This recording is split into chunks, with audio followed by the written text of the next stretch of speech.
Você já se sentiu como se estivesse correndo em uma esteira? Você trabalha, se esforça, ora, busca a Deus, mas quando se trata da sua vida financeira, parece que algo está travado, que existe uma barreira invisível impedindo o seu avanço. Você honra a Deus, você é fiel nos seus dízimos e ofertas, mas a bênção completa, a abundância que a palavra promete, parece sempre distante, como um oásis no horizonte que você nunca alcança.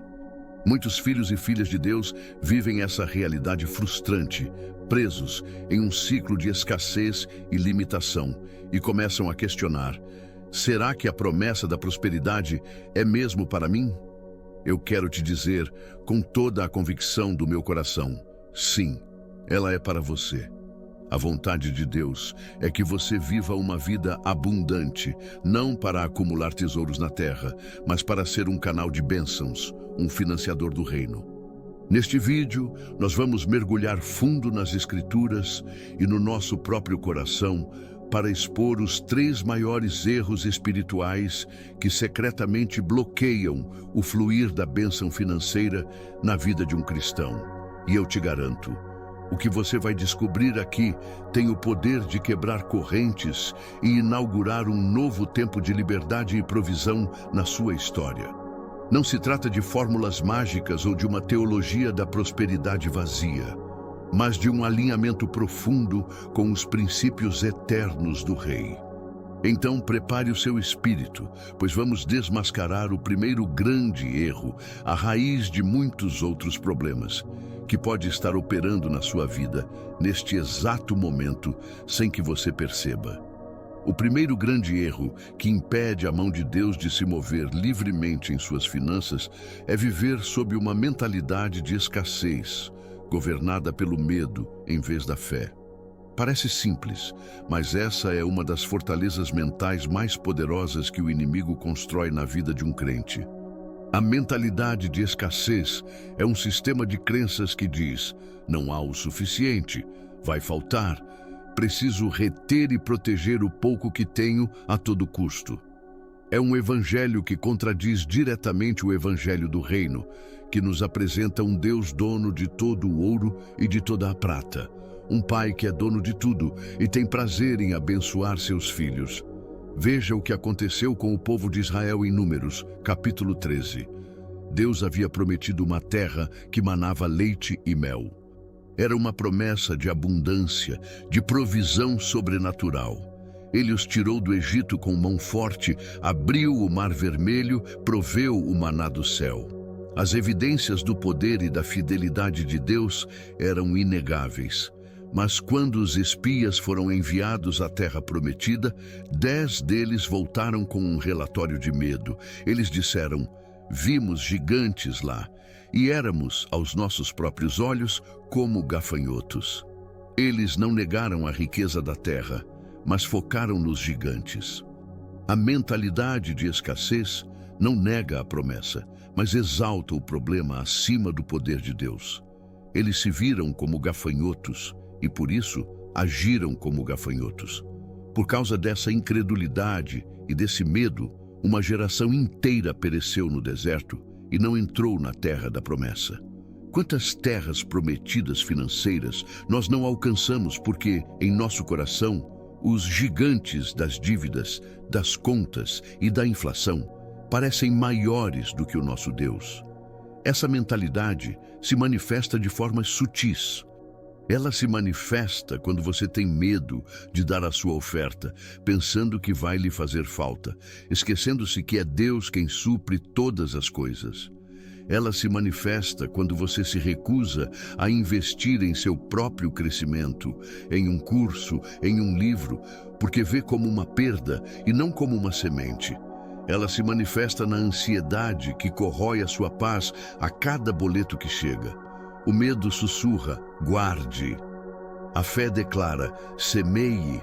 O medo diz: e se faltar? A fé pergunta: e se Deus multiplicar? Em Mateus 25, na parábola dos talentos, vemos a materialização dessa mentalidade. O servo que recebeu um talento não o perdeu em um negócio ruim. Ele o enterrou. E qual foi a sua justificativa? Senhor, eu tive medo. O medo o paralisou. O medo o impediu de multiplicar o que lhe foi confiado.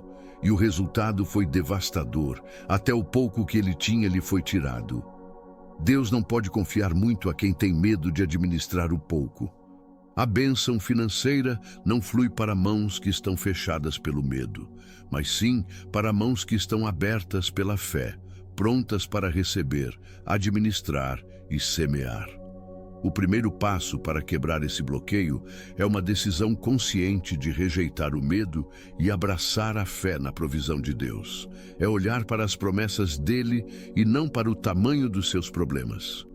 Se a mentalidade de escassez é a raiz que envenena a nossa fé, o segundo grande erro é o tronco por onde essa incredulidade flui para a nossa vida prática, sabotando os resultados. Depois de vencermos a batalha da mente contra o medo, precisamos vencer a batalha das mãos, da ação. O segundo erro que bloqueia a bênção financeira é a falta de diligência e a má administração dos recursos que Deus já nos deu. Em outras palavras, é a síndrome do mau mordomo. Muitos de nós oramos por chuva, mas andamos com um balde furado. Pedimos a Deus para encher nossas mãos, mas nossas mãos estão abertas, deixando escapar por entre os dedos as sementes que Ele já nos confiou. A Bíblia é claríssima sobre o princípio da mordomia. A verdade fundamental é que nada do que temos é nosso. Tudo pertence a Deus. Nosso tempo, nossos talentos, nosso dinheiro. Somos apenas administradores, gerentes dos tesouros do Rei. E Deus está constantemente nos observando, não para nos punir, mas para nos promover. Ele quer ver como lidamos com RCN antes de nos confiar R1.0. Ele observa como administramos um pequeno apartamento antes de nos dar a casa dos nossos sonhos. A promoção no reino de Deus não vem por acaso, vem por fidelidade. Jesus afirma isso de forma categórica em Lucas 16:10. Quem é fiel no pouco, também é fiel no muito. Quem é injusto no pouco, também é injusto no muito. O livro de Provérbios é um verdadeiro manual de sabedoria financeira divina. Em Provérbios 21:5, Salomão escreve: os planos do diligente conduzem à abundância, mas todo precipitado acaba na miséria. Perceba a profundidade disso. Ter um plano, fazer um orçamento, saber para onde seu dinheiro está indo, não é falta de fé. Pelo contrário, é um ato de fé e de sabedoria. É dizer a Deus: Pai, eu valorizo tanto o que o Senhor me deu que vou cuidar disso com excelência.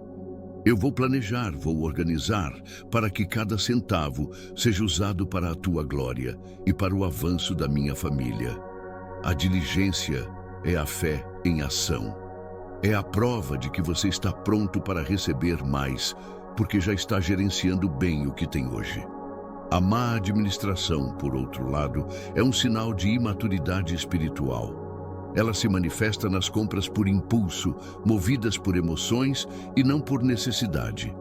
Ela aparece nas dívidas feitas sem planejamento, que se tornam, como diz Provérbios 22:7, uma forma de escravidão. O que toma emprestado é servo do que empresta. Como podemos clamar pela liberdade financeira em nossas orações se nossas ações nos prendem em cativeiros de juros e boletos? Deus nos chama para sermos cabeça e não cauda, para emprestar e não tomar emprestado. Mas esse posicionamento de honra exige de nós uma postura de responsabilidade e disciplina. Vamos voltar à parábola dos talentos. Enquanto o servo mau enterrou seu talento por medo, os outros dois puseram-se a negociar com o que receberam. Eles foram diligentes, eles trabalharam, eles multiplicaram. E qual foi a recompensa do Senhor? Servo bom e fiel, você foi fiel no pouco, eu o porei sobre o muito. A fidelidade deles no gerenciamento do que lhes foi dado abriu a porta para uma promoção extraordinária. Será que as nossas orações por mais estão sendo silenciadas pela nossa má administração do pouco que já temos em mãos? Deus está esperando para ver um plano, um orçamento, uma decisão de sair das dívidas, um compromisso com a excelência em nosso trabalho. Ele quer abençoar o trabalho das suas mãos, mas você precisa colocar suas mãos para trabalhar com sabedoria. Antes de avançarmos, quero te convidar a um ato profético. Se essa palavra está falando ao seu coração, que tal deixar um amém nos comentários para selar essa decisão de se tornar um mordomo fiel? Sua atitude de fé pode inspirar e encorajar outras pessoas que estão assistindo a este vídeo a tomarem a mesma decisão. Assuma hoje o compromisso de honrar a Deus, não apenas com seus lábios, mas com seu extrato bancário, com suas planilhas, com suas decisões diárias. Nós já tratamos da mente e das mãos.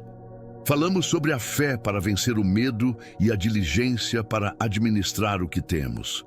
Mas agora precisamos ir ao lugar mais profundo de todos, a sala do trono da nossa alma, o coração.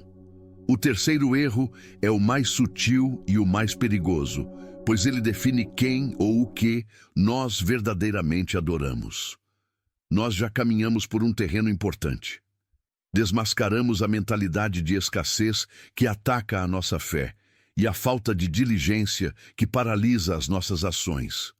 Lidamos com a mente e com as mãos. Mas agora chegamos ao epicentro do terremoto espiritual que abala a vida financeira de muitos, a fonte de onde todos os outros erros se alimentam.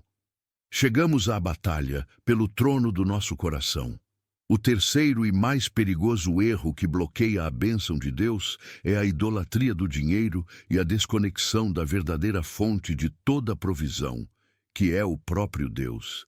Este é o erro de, consciente ou inconscientemente, servir a Mamon. Em seu sermão mais importante, o Sermão do Monte, Jesus faz uma das declarações mais radicais e intransigentes de toda a Escritura. Em Mateus 6, versículo 24, ele diz: "Ninguém pode servir a dois senhores, pois odiará um e amará o outro, ou se dedicará a um e desprezará o outro. Não podeis servir a Deus e a Mamon." Preste muita atenção na palavra servir. Ele não disse ter. O problema não é ter dinheiro, o problema é quem ou o que te tem. Servir implica devoção, lealdade, confiança e obediência. A quem você recorre primeiro no dia da angústia? Para quem vão os seus pensamentos mais ansiosos? Qual senhor dita a sua paz interior? Mamon é a palavra aramaica para riquezas, mas aqui Jesus a personifica como uma entidade espiritual, um Deus rival. Mamon é o sistema do mundo que diz que seu valor está no que você possui, que sua segurança está no seu saldo bancário e que sua felicidade pode ser comprada. É um ídolo que promete tudo o que só Deus pode dar. Quando permitimos que a ansiedade sobre o futuro financeiro domine nosso coração, estamos, na prática, curvando nossos joelhos a Mamon. Estamos dizendo que seu poder de nos abalar é maior que o poder de Deus para nos sustentar. Servir a Deus é descansar em sua provisão. Servir a Mamon é viver na ansiedade da autoprovisão. A história do jovem rico em Marcos, capítulo 10, é a ilustração perfeita dessa batalha. Aquele homem era exemplar. Ele não era preguiçoso, era diligente. Ele guardava os mandamentos. Ele provavelmente não tinha uma mentalidade de escassez, pois era muito rico. Mas Jesus, com seu olhar que penetra a alma, viu o trono do coração daquele jovem. E o trono não era ocupado por Deus, era ocupado por suas posses. O teste de Jesus foi cirúrgico. Uma coisa te falta. Vai, vende tudo o que tens, dá-o aos pobres, e terás um tesouro no céu. E vem, segue-me. Jesus não estava fazendo um voto de pobreza. Ele estava exigindo o primeiro lugar. Ele estava pedindo o trono. E qual foi a reação do jovem? A Bíblia diz que ele retirou-se triste porque possuía muitos bens. Sua tristeza revelou quem era seu verdadeiro Senhor. Ele não podia conceber uma vida sem a segurança que suas riquezas lhe proporcionavam. Ele amava mais a bênção do que o abençoador. E este é o perigo que todos nós enfrentamos.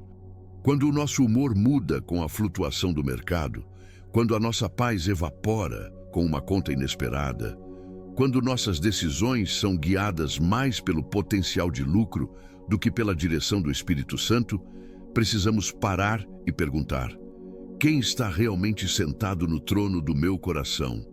A bênção de Deus não pode fluir para um coração que já está cheio de outro Deus.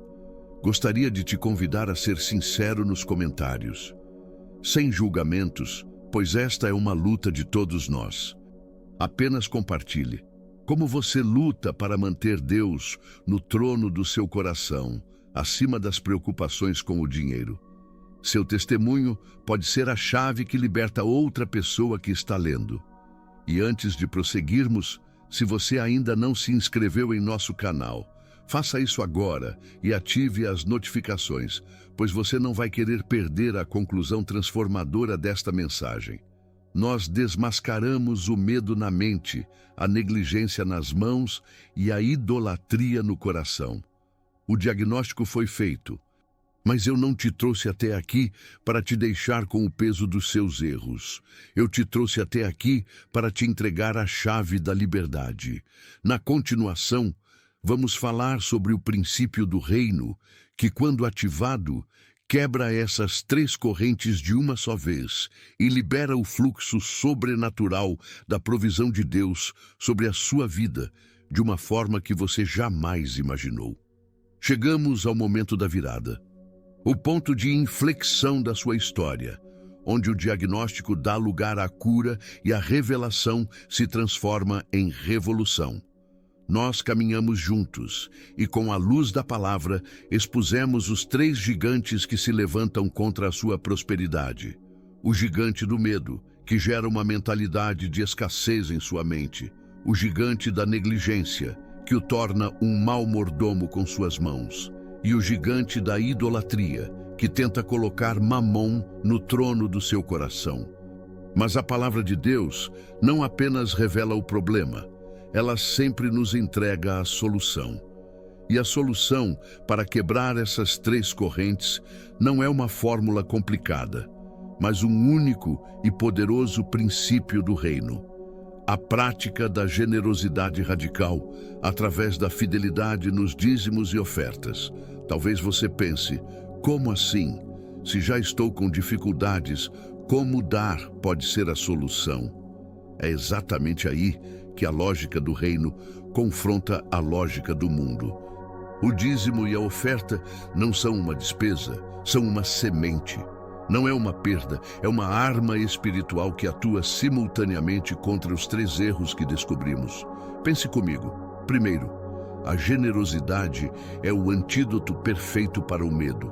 Quando você, pela fé, separa os primeiros 10% da sua renda para Deus, você está fazendo uma declaração profética. Você está dizendo: minha segurança não está no 100% que eu controlo, mas no Deus que pode abençoar e multiplicar os 90% que ficam. É um ato que quebra a espinha dorsal da mentalidade de escassez e libera a sua fé para um novo nível. Segundo, a fidelidade nos dízimos aniquila a má administração. Quando você assume o compromisso de honrar a Deus em primeiro lugar, antes de pagar qualquer conta, você está estabelecendo uma ordem divina sobre suas finanças. Este ato de prioridade força você a se tornar um mordomo melhor com o restante. Ele organiza seu orçamento em torno do que é mais importante e o capacita a viver de forma mais sábia e disciplinada com o que Deus deixou em suas mãos. A bênção não está apenas no ato de dar, mas na disciplina que o ato de dar estabelece em toda a sua vida financeira. E terceiro, e mais importante, o ato de dizimar e ofertar é a sua declaração de guerra contra a idolatria e a adoração a Mamon. É o seu ato tangível de adoração, onde você remove Mamon do trono do seu coração e coloca Deus de volta em seu devido lugar. Ao devolver a Ele a primícia, você está reconhecendo que Ele é a fonte de tudo, que Ele é o seu provedor e que sua confiança está nele e não no dinheiro. Cada oferta entregue com um coração alegre é um golpe no ídolo da ganância e da autossuficiência. É por isso que em Malaquias, capítulo 3, versículo 10, Deus faz um convite único em toda a Bíblia. Ele diz: trazei todos os dízimos à casa do tesouro, e depois fazei prova de mim, diz o Senhor dos Exércitos, se eu não vos abrir as janelas do céu e não derramar sobre vós uma bênção tal, que dela vos advenha a maior abastança. É o único lugar onde Deus nos convida a testá-lo.